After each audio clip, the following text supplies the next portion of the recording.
de vivienda. Sin embargo, nosotros continuamos acá en conversación con el presidente del Instituto Nacional de Estadísticas, Elías El Yuri, con la etiqueta Crecimiento Venezuela. Seguimos recibiendo entonces sus comentarios, sus preguntas. Comentábamos en torno a la economía, a la inflación, pero hay otro indicador bien importante y es el desempleo. Se sabe que Venezuela ha sido uno de los primeros países en cumplir la meta del milenio en cuanto a reducir la tasa del desempleo. Le vamos a pedir a nuestro director un gráfico que tenemos preparado para que por favor nos lo explique. Bueno, es importante destacar que Venezuela, desde que asumió el presidente Chávez, la tasa de desempleo ha venido descendiendo de manera importante. Allí en ese gráfico podemos ver que los primeros años, cuando llegó Chávez, el desempleo estaba alrededor del 14-15%. Bueno, llegamos al 19% cuando el sabotaje petrolero, que fue la época cuando perdimos se perdió 1 millón de empleos. Luego ha venido descendiendo y ha estado en torno a 8%, y pensamos que para fin de año vamos a cerrar por debajo del 7%. Ahora, es importante destacar que en comentarios que hacía el candidato opositor en su programa de gobierno, Capriles Radonqui, decía, y yo le oí su intervención y lo vi en la propia página web, no como dice José Guerra en un artículo descalificando mi persona, de que yo salí inmediatamente bajándose de la tarima el candidato, que yo inmediatamente descargué, que era un plan demagógico sin haberlo leído. Yo sí vi lo que escribieron, y escribieron entre las cosas que pusieron que se habían perdido 1 millón de empleos en Venezuela durante el gobierno del presidente Chávez. Hubo un momento en que sí se perdieron, cuando ellos hicieron el sabotaje petrolero en el año 2002-2003. Pero desde que Chávez llegó, la población económicamente activa ha crecido más de 3 millones, y todas esas personas han sido absorbidas por el aparato productivo, y hemos reducido de los que estaban desempleados 400.000, es decir, que se han creado durante el gobierno del presidente Chávez 3.400.000 empleos, y no el millón de empleos que se perdieron según el candidato opositor. Ahora, usted es una de las pocas personas que ha dicho que conoce el plan de gobierno de Enrique Capriles Radonqui. Aprovechando esa ventaja, preguntarle qué opina de ese plan de empleo. Él dice incluso estímulos fiscales para que las empresas privadas contraten a personas jóvenes. ¿Qué opina usted de ese plan de empleo? ¿Es viable? ¿Es sostenible? Mira, primero, generar 3 millones de empleos con una política neoliberal, con un sistema capitalista, es imposible. El capitalismo lo que hace es generar desempleo.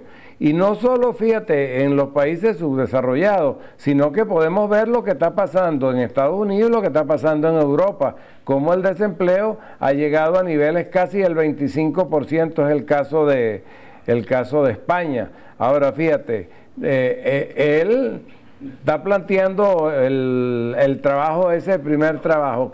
¿Cuál es la idea de ese trabajo? Bueno, preparar a esos jóvenes, los jóvenes, fundamentalmente, la gente que esté entre los 15 y los 24 años, que forme parte de la población activa, fundamentalmente hay que dedicarle el gobierno, el centro tiene que estar dirigido a que estudien, a que se preparen, ¿entiende? No hacia el mercado de trabajo. Usted sabe que el candidato incluso llegó a mencionar un plan de empleo para la gente de la tercera edad, para los adultos mayores. Sí, fíjate, sí, para los adultos mayores. Fíjate, el plan de empleo que te decía de los aprendices, ahí la idea es que obreros especializados que trabajan en empresas, que tienen que pagarle determinadas cantidades, que tienen un salario justo, sustituirlo por aprendices. Eso lo han hecho en Europa y eso lo estaban haciendo en España, de manera de reducir los costos de las empresas. Y si a eso le suman que también le van a dar incentivos fiscales, bueno,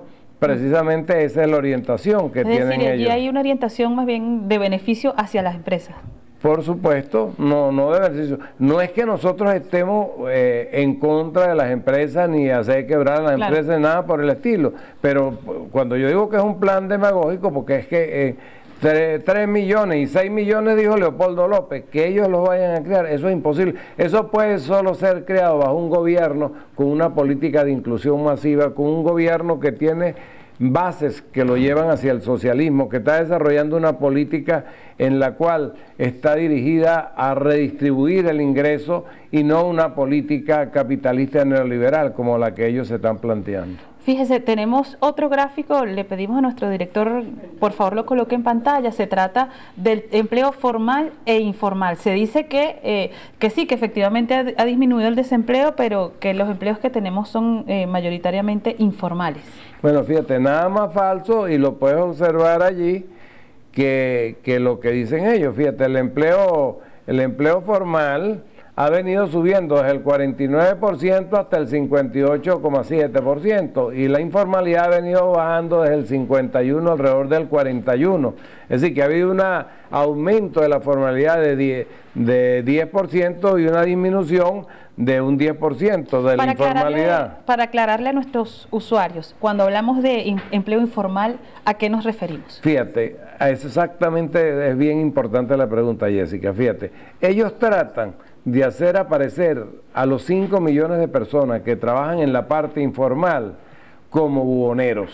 Inclusive, un periódico publicaba un artículo, y por cierto, José Guerra daba declaraciones y hablaba de que, bueno, que la informalidad son buhoneros, etcétera. Mira, los buhoneros en este país, de esos 5 millones, no son más de 400.000. Entonces, lo que es empleo informal, están los que trabajan en empresas menores de 5 personas, trabajan en centros comerciales, consultorios médicos, talleres mecánicos, etcétera, empresas de computación, todas esas empresas. Que según la nueva ley orgánica del trabajo tienen todos los beneficios. Esos los tienen antes de la nueva ley, porque si trabajan en una empresa tienen derecho pagan seguro social, tienen que pagar impuestos sobre la renta. Y el ticket de alimentación, todas esas cuestiones no lo tenían antes, ahora lo tienen todos los trabajadores con la modificación que se hizo. Pero fíjate lo que te quería decir sobre esto. Hay 1.250.000 personas trabajando ahí. Y hay 3,5 millones que son trabajadores por cuenta propia, que son plomeros, herreros, taxistas, todo eso. A eso se acaba de modificar en este momento la ley del Seguro Social y todos van a tener opción a la pensión de vejez. Y ya están cotizando, muchos de ellos ya se están inscribiendo. Y todo el resto de las misiones que han llevado, por ejemplo, los pensionados en este país, cuando llegó Chávez eran 387.000 y en este momento pasan de 2.150.000. Fíjese, se nos terminó el programa, lamentablemente, sabemos que queda todavía mucha información, pero hay un tema muy importante, la inversión social, que es el tema, bueno, lo que nos llega a las casas de todas y todos los venezolanos, ¿no? Bueno, fíjate, aquí podemos observar en este gráfico, ¿no? Aquí podemos observar que la inversión social, este gobierno ha invertido en el país alrededor de 500.000 millones de dólares en los años que tiene. Eso significa de todos los ingresos casi el 61%, que son 24 puntos porcentuales más que el gobierno anterior. Esta inversión social es la que ha permitido a Venezuela que en momentos como el 2009, el 2010, cuando la economía cayó, el desempleo no se disparó a los niveles que ha pasado en Europa y en esos países, porque es una política de un alto contenido humano, donde los recursos dedicados a la salud, a la educación, a la tecnología, todo esto han sido importantes. Hoy en día se está desarrollando el programa La Gran Misión Vivienda que vimos hace poco. Se están construyendo viviendas para resolverle el problema a miles y miles de familias. Por otra parte, la misión Hijos de Venezuela, donde todas aquellas personas que vivan en pobreza extrema, que tengan hasta 3 hijos, van a recibir 430 bolívares. Es decir, está aumentando el ingreso de los hogares, y eso si me da tiempo, les mostraría esta lámina aquí. Fíjense, en esta lámina se ve cómo ha ido el salario mínimo, va a ser para el mes de septiembre de 2.047. Y el ticket de alimentación promediado entre el público y privado llega casi a 900 y pico. Esto nos da un ingreso por persona de 3.000, que lo podemos ver aquí. Esto significa, además, que con la encuesta de hogares, que el promedio de personas que trabajan por hogares es de 2 personas, un ingreso mucho mayor para los hogares, y la canasta alimentaria para septiembre va a estar en alrededor de 1.845 bolívares. Es decir, que todo esto unido a que los tratamientos costosos de cáncer, de diálisis, todo eso es completamente gratuito. Hay toda la salud, el 90% de la población está siendo atendida en barrio adentro y en hospitales públicos, en toda una serie de sitios. La educación, se van a recibir 28 millones de textos escolares, la educación completamente gratuita, la educación universitaria, somos el segundo país de América Latina, y en el mundo estamos como, creo que en el quinto lugar. Es decir, que estamos desarrollando todo lo que es el área social, y cuando vamos a la tecnología vemos más de 1.600.000 canaimitas y todo el uso de internet, todas las cosas que están recibiendo nuestros niños, que ya no están creciendo comiendo comida de gatos ni de perros como pasó en la Cuarta República. Bueno, podemos sacar una conclusión. Todo eso refleja el estudio que hasta ahora conocimos por la Universidad de Columbia, Venezuela en el puesto 19 entre los países más felices del mundo. Gracias por habernos acompañado. Se nos acabó el tiempo de esta entrevista tan informativa. Muchísimas gracias de verdad por haber estado con nosotros y compartir todas estas cifras importantes para el pueblo venezolano. Solo algunos comentarios porque se nos terminó el tiempo. @LiraPSV, crecimiento Venezuela consolidará la revolución bolivariana y la continuidad del comandante Chávez al frente de la patria. @Miguel Medina, importante destacar que solo en revolución y en socialismo existen los jueves de vivienda. Viva Chávez. @Talento Zamorano, crecimiento Venezuela gracias a las políticas implementadas por el gobierno bolivariano. Gracias. @Chávez Candanga. @Vergaterio, crecimiento en Venezuela, tengo familia en Italia y España, allá le están pasando muy mal, mis tíos quieren regresar. Pues bueno, aquí está el país. Muchísimas gracias por habernos acompañado a través de las redes sociales, a través de la pantalla de Venezolana de Televisión, por estar con nosotros. Tengan todas y todos una feliz tarde.